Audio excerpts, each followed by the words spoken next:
Hello Abavip, nizere ko mumeze neza, munezerewe, mumaze weekend yanyu yagenze neza n'ibindi byose kuko guys uku n'ukwezi kwa kabiri nkuko mubizi Abavip kandi ukwezi kwa kabiri mu by'ukuri tubaze ibisi tubivuga ukwezi ko bakundanye. So akantu ka Saint Valentin mwe mwarakibagiwe nakantu nyine n'ubu kaba kagikomeza ukomeza agaragaza urukundo ariko nkuko mubibona umwaka rwose amezi abiri ya mbere ararangiye yihuta. Ubu tugiye guhita tujya mu kwezi kwa gatatu, hanyuma ukwezi kwa gatatu nako kube kurarangiye, umwaka uba urarangiye. Ariko twebwe kuri channel y'Abavip ko akunda abantu bavuga ati ngo umwaka warancitse ngo wagize iki, ibyo bintu ntago dushaka kubyumva muri uyu mwaka. Muri uyu mwaka turagira ngo byibura umuntu agire akantu akora gasigara ku iterambere ryiwe, ku buryo uriya igihe umwaka urangira ukavuga ati sha ati uyu mwaka nubwo urangiye ariko narakoze. Kandi buri mwaka iyo urangiye wakoze nta kibazo wumva ufite, uba wumva ari ibintu wumva nyine ari ibintu byakagombaga kuba. Wumva ari ibintu byagombaga kuba, nta kibazo ugira, ntuhangayika. Ariko uzi uyu mwaka urangiye ugasanga nta warwanye no kubaho gusa, ni renti, ni amashuri y'abana, ni essence y'imodoka, be ugasanga ni ibintu biri aho ngaho gusa bisanzwe, kurya no kuryama. Tubona ko umwanya wagucitse. Ariko rero VIP nkuko uno munsi mwayibonye, umunsi dufite topic nziza ikomeye cyane. Sinshaka gutinda kuko murabibona mugenzi wanje KUJYA yatembereye ari muri Zambia. By the way ahantu ari hose Imana imurinde imufashe mu byo arimo kugira ngo abashe kugera ku byo yagiye gushakisha, baragiye mu kazi. So uyu munsi ikiganiro turagikorana twembi ngiye namwe gusa. Ikindi ntago iki murabizi ko dusanzwe dukora live recording, umuntu agahamagara akagira iki, ariko iki ngiki cyaza kuba kiri recorded. So icyo twakora cyo kora ibibazo muri mu comment n'umundi turaza kubisubiza. Twaza gukora ama short videos tukabisubiza, cyangwa ibyo bisaba kwandika tukabyandika tukasubiza. Probably tuzakora live recording kwa kane nk'ibisanzwe, ariko hari akabazo ka tekinike gato kabaye katumye turi codinga mukabona ikiganiro kiri coded gutya. So reka twinjire rero kuri topic y'uyu munsi. Topic y'uyu munsi ni topic iri very interesting, ni topic iri very interesting kuko abantu benshi bafite kino kibazo.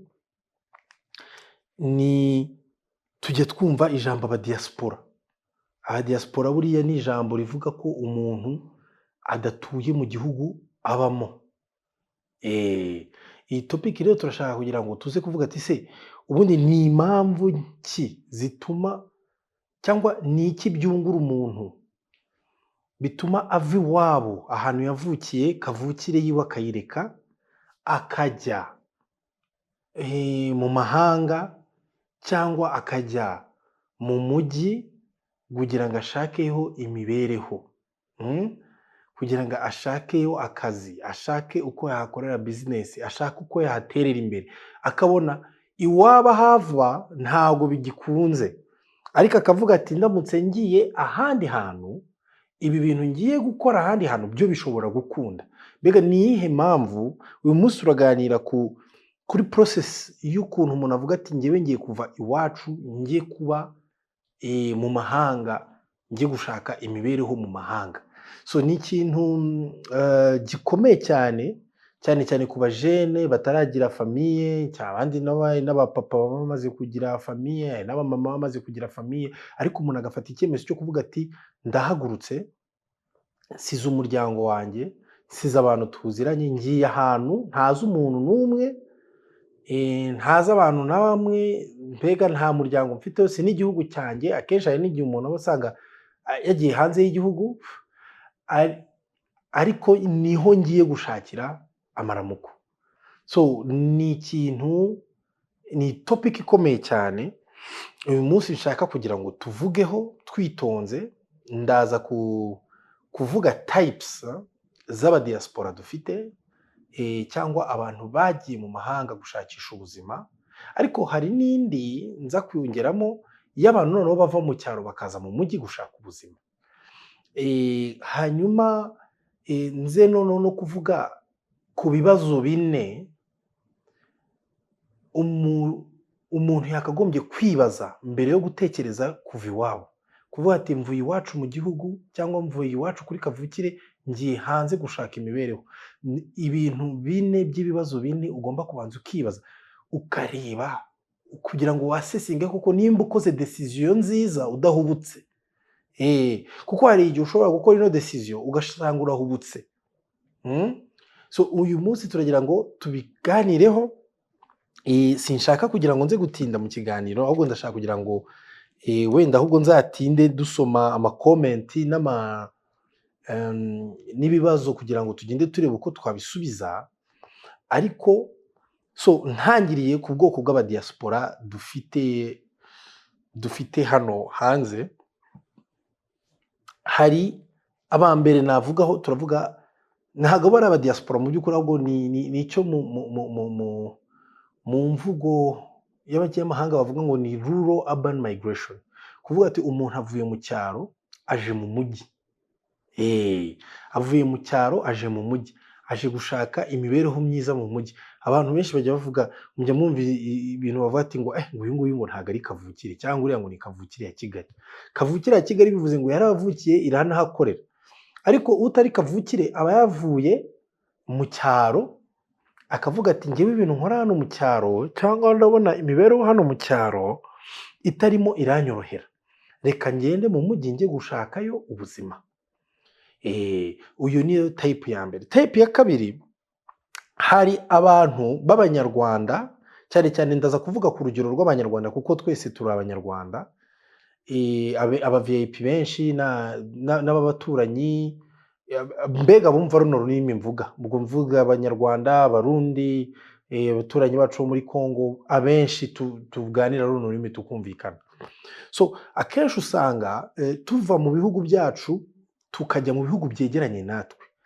Ubwo ndimo ndavuga Uganda, Kenya, Tanzania, ibihugu nyine bitwegereye hafi na hafi. So abenshi bajya muri ibyo bihugu bitwegereye ni abantu bakora small businesses. Ntago bajyanwa, abenshi mu bonzi ntago bajyanwa no kuvuga ngo bagiye gushaka akazi, ahubwo bajyanwa no gukora a small business. Usanga hari iduka runaka ry'umunyarwanda cyangwa umurundi i Bugande, cyangwa ugasanga hari iduka ry'umunyarwanda cyangwa umurundi ikaragwe muri Tanzania, ugasanga afite akashopu gatoya, ariko it's a small business. Ahantu hose tugiye muri developing countries, iyo umuntu avuye mu gihugu cy'iwabo akajya mu kindi gihugu nacyo kigitera imbere kikishakisha nacyo kimeze nk'aho avuye, birangira akoze a small business. Akenshi bikunda gukomeza bigaruka. Uyu urebye ibyo biranakomeza iyo ugiye mu bindi bihugu bikidevelopa nabyo nka Zambia, za South Africa, za Namibia, za Cote d'Ivoire, mu bajya mu burengerazuba bwa Afurika. Abo hantu hose usanga umunyarwanda cyangwa umurundi uriyo afite aga small business, aka business gatoya ko kugira ngo abashe kuraninga ibintu, abashe kubaho, akunguka amafaranga makeya, akongera akarangura, akongera kugira.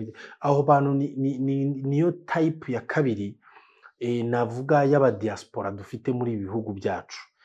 Abantu bagiye mu bihugu nabyo bikidevelopa, ahubwo bagakora small businesses. Hama rero hakabaho abandi badiaspora bajya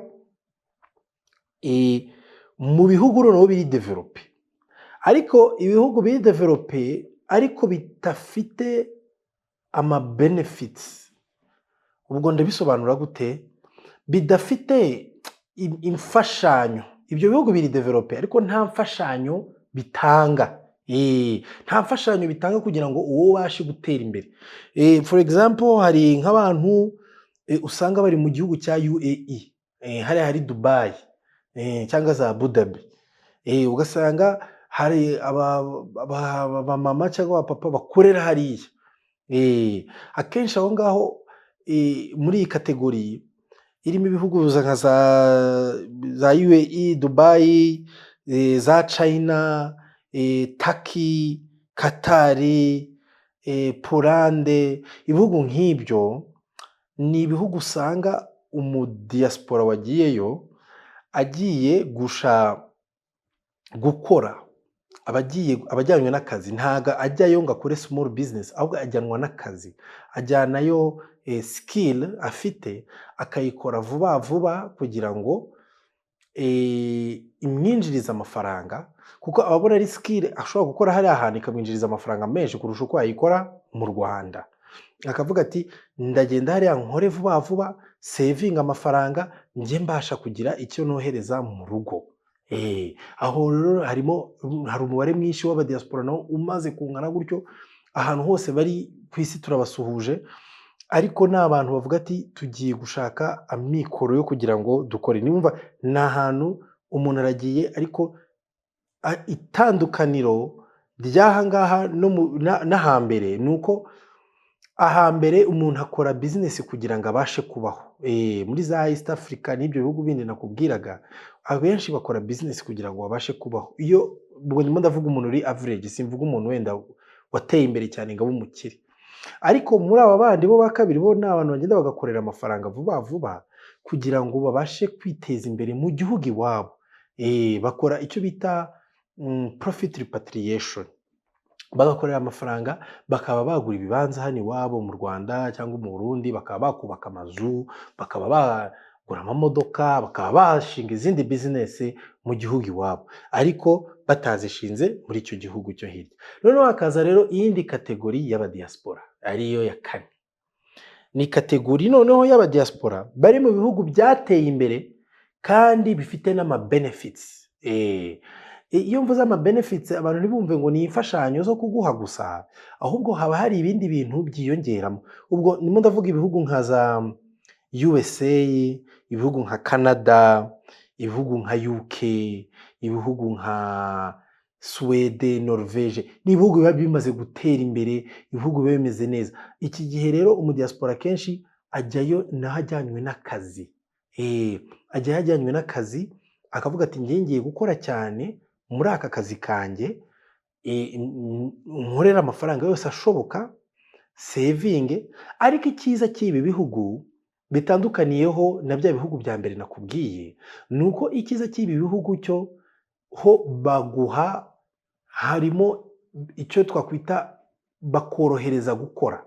Ni ibihugu ushobora kugerayo ukaba wahita ugura imodoka, ukagura inzu, kandi byose bakabiguha ku ideni. Mu by'ukuri nubwo uri umwimukira uvuye mu kindi gihugu, bakakureka ukaba wagura imodoka, ukaba wagura inzu, kandi ukabigura ku ideni. Bitandukanye na bya bihugu bya mbere navuze bya za Dubai na zande, ho ntago baguha ideni utari umunyagihugu. Barakubwira ati reka wekora uhembwe utahe. Ariko ibihugu byindi byateye imbere kandi bifite n'ama benefits bitanga amadeni meza. Ikindi cya kabiri, hari n'ibihugu ubwabyo usanga bifite ama programs yo gufasha abantu yo kuzamura umuntu mu ntera. Tujya tubivuga hano ku VIP TV, dufite amavideo rwose, n'ama video twibaza ko twakiriye abadiaspora benshi bamaze kuyareba. N'ama video agaragaza ukuntu banking system muri USA na Canada zikora. Baguha ama programs, ugasanga ideni ryawe rya mbere cyangwa inzu yawe ya mbere uyiguze utanze down payment iyo nzu ya 3%. Urumva ni ibihugu biba bimaze kugira ekonomi iteye imbere ku buryo n'umuntu uriyo bashobora kumworohereza kugira ngo abone ibintu bisanzwe byo mu buzima. So impamvu mbaje gusobanura rero aba types z'aba diaspora dufite nizihe, nuko impamvu mbaje kubisobanura no kugira ngo wowe nk'umu VIP aho wicaye mu by'ukuri uze kumenya ati hari umu VIP ubu ngubu uri mu Rwanda cyangwa mu Burundi uvuga ati ndashaka kujya hanze. Ndashaka kujya hanze, ndabona mu Rwanda cyangwa mu Burundi byananiye gukora. Hari abantu baba bameze gutyo bumva bashaka kujya gukorera hanze. Impamvu rero y'iyi video ni ukugira ngo mu by'ukuri nk'umu VIP tugutegure. Tugutegure nimba wamaze gufata iyo decision, umenye icyo ugiye kubona hariya hanze, kandi n'izi type z'aba diaspora ngiye nsobanura umenye mu by'ukuri iyo ukeneye. Kuko ushobora kuvuga ati ugiye kujya hanze ugasanga ugiye ahantu bwacya kabiri ukahagwa. Bajya bavuga ati ngo amahanga arahanda.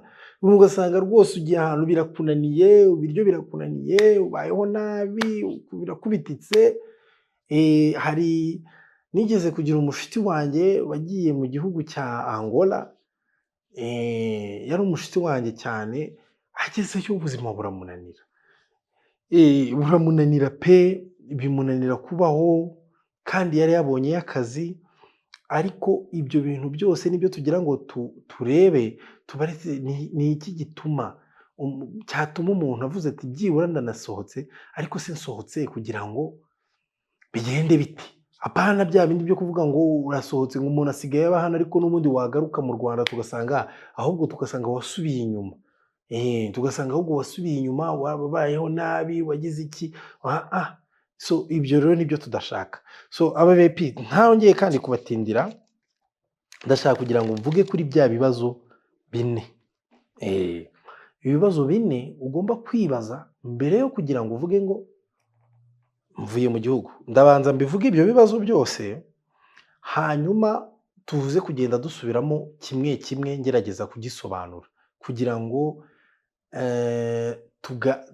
twungurana ibitekerezo. Ubwo namwe muraza kumpa ibitekerezo muri comment.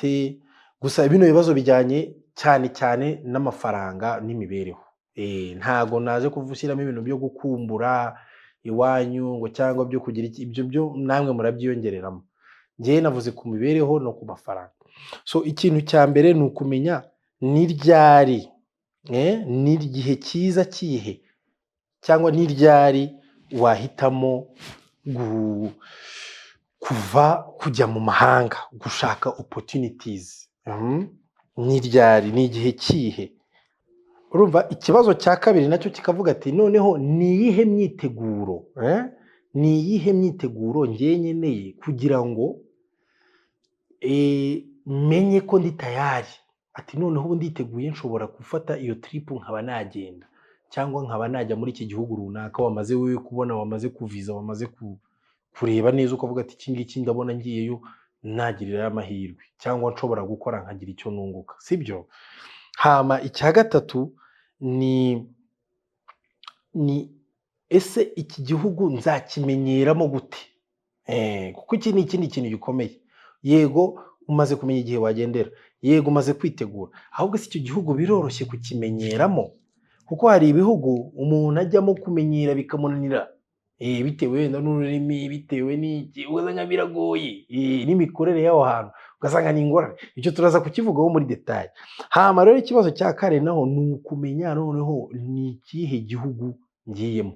Urumva ko nagiye ntanga amakategori, natanze amakategori 4 bwa mbere dutangira. Natanze ko umuntu ashobora kuva mu cyaro akaza mu mujyi, navuze ko umuntu ashobora kuva mu bihugu turi kumwe mu gihugu kirimo kiradevelopa akajya mu kindi gihugu kirimo kiradevelopa.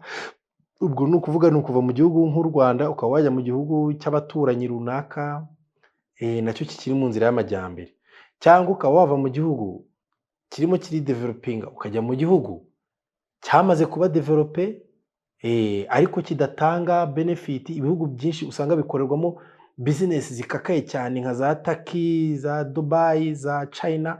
Aho naho nahavuze, nongera nsubiramo noneho nuko wava mu gihugu kirimo kira developinga ukajya mu gihugu noneho kimaze kuba developed, igihugu kimaze gutera imbere, nka za Amerika, za Canada na za UK. Ibihugu bitanga ama benefits, bitanga ama loan programs, ibihugu nk'ibyo. So ibyo byose ni ibintu ugomba kumenya ati mbere yo kugenda ndajya mu gihugu giteye gute. Ukabanza ukamenya igihugu ugiyemo kigwa mu zihe kategori muri izo. So dutangira rero mvuga ku kibazo cya mbere, ni igihe cyiza cyo kuvuga ngo mvuye iwacu muri kavukire ndagiye. Igihe cyiza cya mbere rwose ntarinze njya kure nuko uba uri single. Ntago ari byiza yuko rwose utekereza ibintu byo kurilocatinga no guhindura igihugu ufite umugore n'abana. nimba uri umuntu udafite amafaranga ahagije atari misiyo y'akazi cyangwa ari abantu batazakwishyurira inzu cyangwa iki, aho hantu rwose ntabwo aba ari sawa, bishobora kugorana, bishobora kugutera risike, ariko iyo ukiri umusore cyangwa inkumi ushobora kugenda ugahimukira mu kindi gihugu kandi ukaba wakora, kuko uba wirebaho wenyine, ntabwo uba urimo urareba ku bandi kuvuga ati umwana wanjye ariga he, umugore wanjye araba he. Wowe uragenda ugakora icyakujyanye, ubundi ukazataha igihe kigarutse kigeze. Ikindi kintu cya kabiri, ni byiza ko uva iwanyu kavukire hari ikintu, hari ubumenyi ufite. Hari ikosa ryinshi rinini abantu bajya bakora, ugasanga avuye iwabo kavukire ngo nta kintu azi gukora, ngo aje gushaka ubuzima. Ujya umenya yuko abantu usanze aho hantu nabo baje gushaka ubuzima, ntacyo barusha, ahubwo ugomba kuba ufite skill runaka, ikintu uzi gukora runaka, ku buryo nugera aho hantu hashyashya aricyo kintu uzagenda uvuga ko ushoboye gukora. For example, nyandeba abantu bafite skills zo kubaza, abantu bafite skills skills cyane cyane z'amaboko, kuko iyo uri mu kindi gihugu skills z'amaboko ziroroha kubona akazi cyane. Ugasanga umuntu afite skills zo kubaza cyangwa afite skills zo ibintu bitandukanye byinshi, ugasanga azi kudoda, ugasanga azi gukora ibintu. Iyo umuntu afite skills zitandukanye cyane cyane z'amaboko, icyo gihe ukimuka ukajya mu kindi gihugu birakorohera kugira ngo ubone akazi k'aho hantu. Birakorohera. Iyo basanze utari umuhanga cyane, ushobora gufata n'amatraining ukaba umuhanga nkabo. So ikindi kintu cya gatatu, ni ukubanza ukareba neza ko skills ufite iwanyu muri kavukire wari usanzwe practicinga, tuvuge wakoraga ububaji cyangwa wororaga, ariko ugasanga uzijyanye mu kindi gihugu kubera ko wenda icyo gihugu kidafite abantu benshi bameze nkawe, bashobora kuguhemba amafaranga menshi cyangwa bakungura amafaranga menshi. Aho ngaho niho ubona yuko koko mu by'ukuri ukeneye kurilocatinga, kuko ubonye amafaranga ari amwe nk'ayo baguhembaga iwanyu mu rugo, nta mpamvu zo kuvayo, kuko icyo gihe waba ugiye no kwishyira muri stress udakeneye. Ahubwo urabanza ugakora research ukavuga ati se abantu badoda muri Dubai bahembwa ngahe? Ni urugero. Nabonye hano i Kigali hari abantu baba bartender n'ama coffee shop, abantu bakora ibintu bya coffee shop, bambwira ngo muri Qatar bishyura amafaranga menshi, muri Dubai bishyura amafaranga menshi. Ati aba bakoze research bakabanza bakamenya ati hano nkorera ayangaya, ariko ngiye nko muri Qatar cyangwa nkajya Dubai ati nakorera ayangaya. Icyo gihe nawe akabasha kumenya ati okay, ati ni gutya bimeze, murumva mbega ndaba ndi mu nyungu. Akenshi iyo umushahara wawe utikubye nka 2 cyangwa 3, ntago aba ari ngombwa kugenda pe. Wapfa umugumaho mu rugo ukabikorera mu rugo, kuko n'ubundi naho biba birimo ako kazi kaba kagutunze, nubwo kataba kagutunze nk'uko ubishaka, ariko kaba kagutunze. Niyo mpamvu uvuga nti amafaranga atabaye menshi ngo yikube 2 cyangwa 3, ubone ko ari ikintu gikomeye, cyangwa iyo business ugiye gutangirayo ubona ari ikintu gishobora kwikuba, nta mpamvu mu by'ukuri yo kugenda. Hanyuma rero ku kibazo cya kabiri twavuze, ni gute noneho umuntu yitegura? Umuntu ni gute yitegura? Ikintu cya mbere ugomba kwitegura ni ukuba ufite byibura amafaranga yagutunga amezi 3 kugeza kuri 6. MVP ibyo mbivuze mbihagazeho. Ugomba kuba ufite amafaranga y'itike n'amafaranga yagutunga byibura amezi 3 kugeza ku mezi 6. Ibintu byo kuva, nkunda kubibona abantu bava mu cyaro bakaza hano ugasanga araye muri Nyabugogo, nta hantu afite ajya, ngo telefone ye muzimiyeho, ugasanga biriya ni amakosa. Ugomba kuva iwanyu hari ukuntu wabashije kwiporogaramu, byibura wabashije kubona ukuntu uza gupfupfubikanya ugakora karenti byibura k'amezi, wabanje gukora research ati aha hantu ngiye kugira ngo mbeho nishyure inzu amezi 6 binansaba ngahe. kugira ngo mbashe kurya wenda kabiri ku munsi ibiryo bisanzwe bitari byo muri resitora bidahenze biransaba angahe? Kugira ngo mbashe kwideburuya utuntu duto duto, mbashe kubona ako gatike biransaba amafaranga angahe? Ibyo byose ukabishyiramo, ukavuga ati noneho byibura amezi 3 yanjye cyangwa 6 yanjye ndayafite. Icyo gihe niba ushobora kuvuga ati najya muri iki gihugu, kuko iyo ugeze muri icyo gihugu ukamara ibyo bakwijeje byose ukabona mu mezi 3 ntibibaye, uhita witahira. Uhita witahira kuko uravuga ati none se ahantu naraje mpamaze amezi 3 nshaka akazi cyangwa amezi 6 nkora business ndabona nta kigenda, uhita witahira ukigarukira iwanyu, kurusha uko wagenda uvuze ati ibintu byose ndabisize, noneho wagerayo ugasanga uhuye n'ibibazo. Uhuye n'ibibazo, ubuze aho urara, wishwikiwe n'inzara, kuko abantu benshi baragenda. Kandi ikindi kintu gikomeye nuko uba wamaze kwitandukanya na famiye. Buriya umuryango ni ikintu kigufasha iyo uri mu bibazo, ariko iyo umaze kwitandukana na famiye n'inshuti ukajya mu gihugu cy'amahanga, ushobora guhuriraho n'ibibazo bikaba ibintu bikomeye cyane. Ukaba warwara cyangwa ukaba wakura uburwayi buhoraho cyangwa ukaba ushobora no kuhapfira. Si byiza kugenda umuntu atiteguye udafite amafaranga ahagije, byibura yakubeshaho amezi 3 kugeza ku mezi 6, wabona byanze ukigarukira. Nta kibazo kirimo pe, nta gisebo kirimo mu kujya ahantu ukabona ntago bikunze ukagaruka. Hanyuma rero ikindi kintu ugomba kumenya mu myiteguro ni ukumenya umuntu uzakwakira hariya. Hari ukuntu abantu baganira kuri WhatsApp utaranahura nawe, mukaganira kuri WhatsApp kuvuga ati ngo uyu muntu azakwakira. Iyo ni haba harimo mistake, haba harimo ikosa. Ugomba kubanza ukamenya umuntu uzakwakira ni umuntu ninde, ese muziranye gute, ese akora iki? Kuko abantu benshi bagiye hanze hariya usanga batunzwe n'ibintu byinshi bitandukanye. Ushobora gusanga afite nka business akoramo makosa, ugasanga ugiye mu kindi gihugu cy'amahanga utazi mu by'ukuri neza umuntu n'ibyo akora, ugasanga kujyanye mu bintu by'amanyanga, ugasanga urimo urakora amanyanga, ugasanga ugize ibindi bibazo. Ni byiza kumenya ati umuntu nsanze muri iki gihugu akora iki, aramfasha gute. Icyo gihe nawe ujyayo uri confident ukavuga ati okay, ati niba asanzwe akora, nimba ibyo akora nawe ari byo wari ugiye gukoramo, urumva ibyo noneho biranakorohera cyane kuko mugenda mu kazi kamwe. Gukora iyo research, kumenya umuntu ugiye kukwakira ni ikintu gikomeye. Reka mbanze mfata agapoze gato, mbanze nsome kuri aya mazi, kuko rwose hari igihe umuntu avuga iminwa ikuma.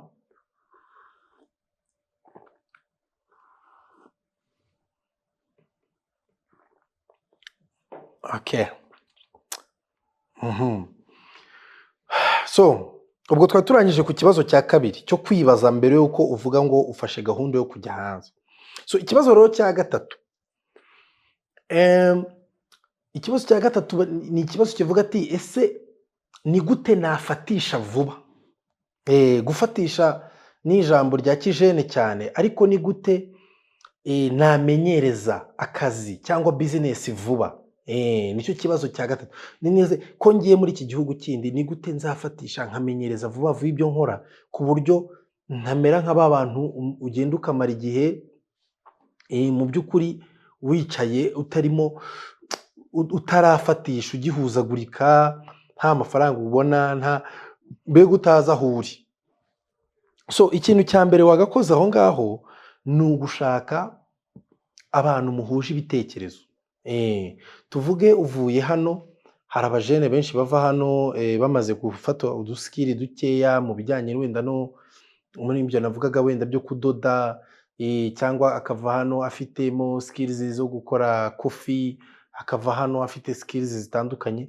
Ikintu cya mbere ugomba kureba ukigera muri icyo gihugu ni ugushaka abantu bagenzi bawe bakora ibyo ngibyo.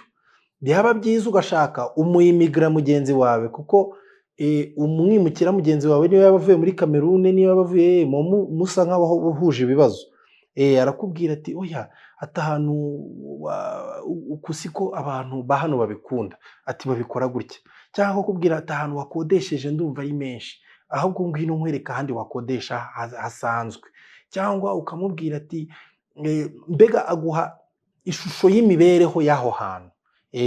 Ni byiza rero gushaka abantu mufite gahunda imwe yo gutera imbere mukigera aho hantu, ujye witonda rwose mu VIP unyuzemo amaso urebe mu by'ukuri ni abahe bantu hano duhuje intego. Intego ni bande, ku buryo uyu muntu navuga ati uyu muntu uko biri kose ahagana nanjye niho ndimo ndagana.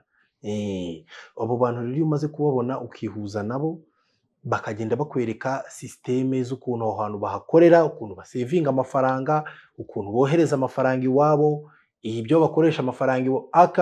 Akenshi buriya iyo uganiriye abantu nk'abo ngabo baguha n'ibitekerezo wowe utari kugeza igihe wigezaho. N'ibitekerezo utari kugeza wigezaho, bakakwereka n'ahandi hantu bakura ibiraka wenda nyuma y'akazi cyangwa mbere y'akazi.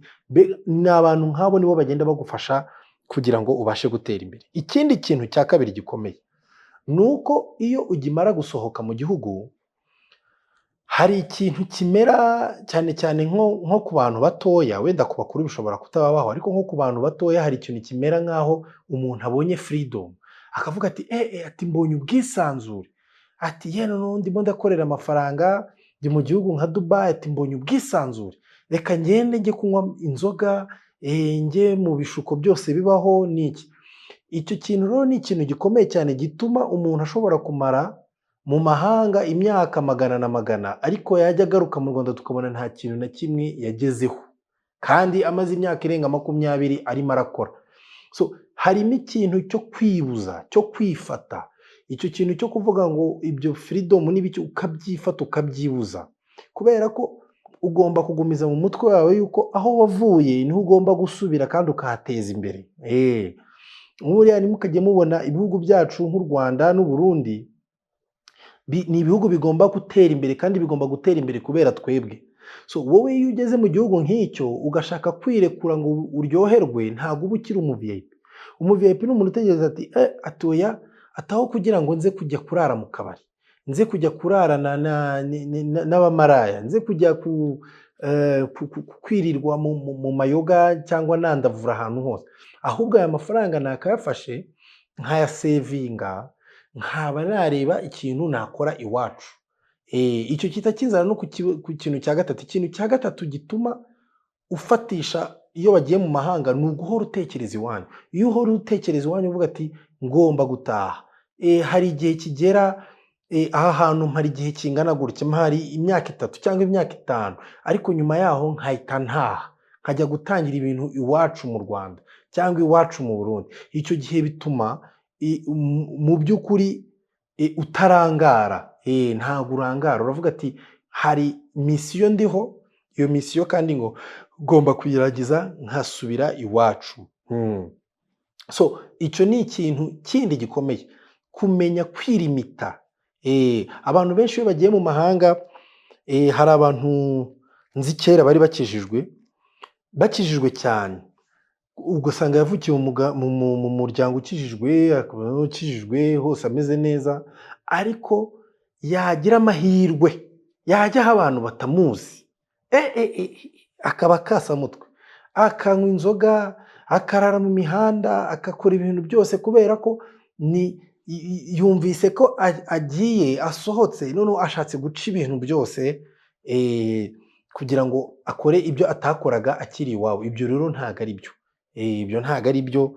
Nsimbujije abantu kunezerwa, ariko kunezerwa cyane mu gihugu kitari iwanyu ukangizaho amafaranga ntabwo aba ari byo. Uba ugomba gukora ukabika, yego wenda weekend imwe ushobora gusohoka, ukajyana n'abo bantu mukorana, n'izo nshuti nshyashya wabonanye nazo mukaganiramo, ariko ntabwo aba ari ibintu byo kunywa ngo no kwandavura ngo umuntu usange byarapfuye nabi. So noneho rero ngere ku kibazo cya nyuma, ari nacyo cyari gikomeye, ni ikibazo noneho kivuga ati ndamenya njya mu kihe gihugu.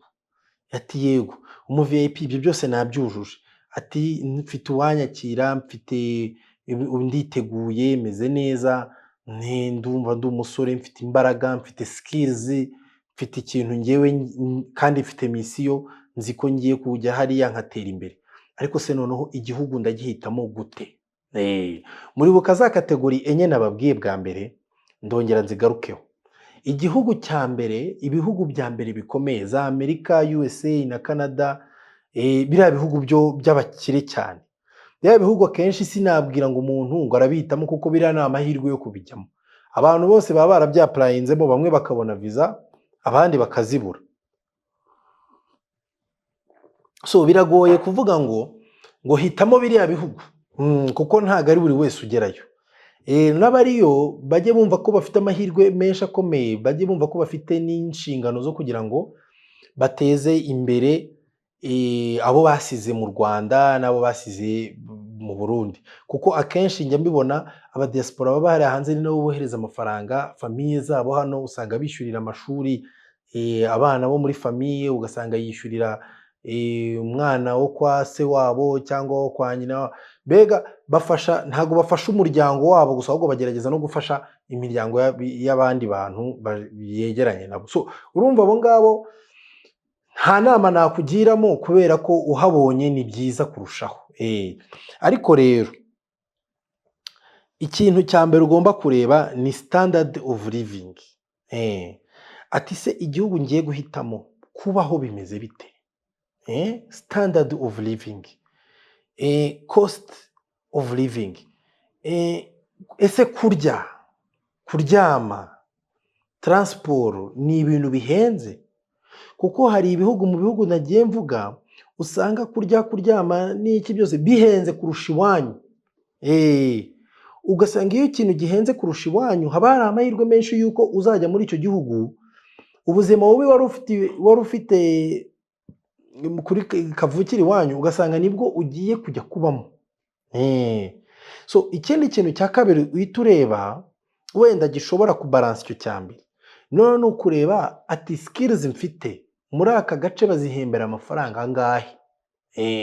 Kuko iwanyu kavukire ushobora gusanga bazihemberaga make, ariko aho ngaho ugasanga nibyo bindi navugaga, umushahara wikubye 2 cyangwa 3 cyangwa 4. So icyo gihe iyo umushahara wikubye inshuro nyinshi, ugasanga standard of living zirajya kumera kimwe, urumva haba ari amahirwe menshi yuko wajya muri icyo gihugu kindi, kubera ko icyo gihe icyo gihugu nubwo standard of living ari zimwe, ariko uraza kugira amafaranga usavinga menshi, ubona we wakohereza mu rugo, ubona we wakohereza abavandimwe. Hanyuma rero ikindi kintu cya gatatu ni profit repatriation, kuvuga ati yego aya mafaranga ndayakoreye, yego ndungutse, atse arasubira gute iwacu kugira ngo aduteze imbere. Hari ibihugu usanga ukoramo ugasanga ubuzima bwabo buroroshye, ibintu byabo bimeze neza, ariko amafaranga yabo nta gaciro afite. Iyo wayavunja wayasubiza mu marundi cyangwa mu manyarwanda, ukabona amafaranga make cyane, ugasanga nta kibazo na kimwe wabasha gukemura mu rugo, ahubwo ayo mafaranga ukorera aho hantu nubwo ari menshi kandi ubayeho neza, aragufasha kugira ngo witunge. Aha bijya biterwa n'ibibazo by'amakarencies. Ibihugu bifite amakarensi ari hejuru, umuntu akorera amafaranga make ariko yayohereza iwabo akaha amafaranga menshi, akaba yafasha ikibazo mu rugo. Ariko ugasanga undi muntu arakorera amafaranga menshi ariko mu gihugu kidafite karensi ikomeye, yayavunja yasubiza amafaranga y'iwabo, yewe akabona ni nkaho nta kintu yakoreye, akabona ni nkaho nta kintu yakoreye, n'iwabo ntabashe kugira icyo abafasha. So ibyo bintu ni ibintu bitatu umuntu agomba kureba, ukareba standard of living, ese nzabaho nte? Ntago nzabaho bimpenze. Ikindi nzahembwa gute? Ese harimo increase mu mushahara igaragara koko ifatika? Ese nishaka kohereza amafaranga iwacu mu rugo, hari uburyo byibura azajya agerayo afite agaciro ko kugira ngo agire icyo abakemurira? Ibyo bintu ubashije kubisubiza ku kibazo cya kane, icyo gihe ushobora gufata umwanzuro ukavuga ati ndagiye. So ubwo urumva rero ndangiza, ibi ni ibintu umuntu agomba kureba kugira ngo amenye neza ko aho akuriye cyangwa icyo bita bakavukire cyangwa aho igihugu cyamubyaye, ashobora kuvuga ati reka mbe nkivuyemo njye gukora hanze kugira ngo nkorere amafaranga menshi mu gihe gito, mbashe kugira icyo nubaka iwacu mu rugo. Abavip ni video ndibaza maze gukora iminota myinshi, maze gukora iminota ingahe?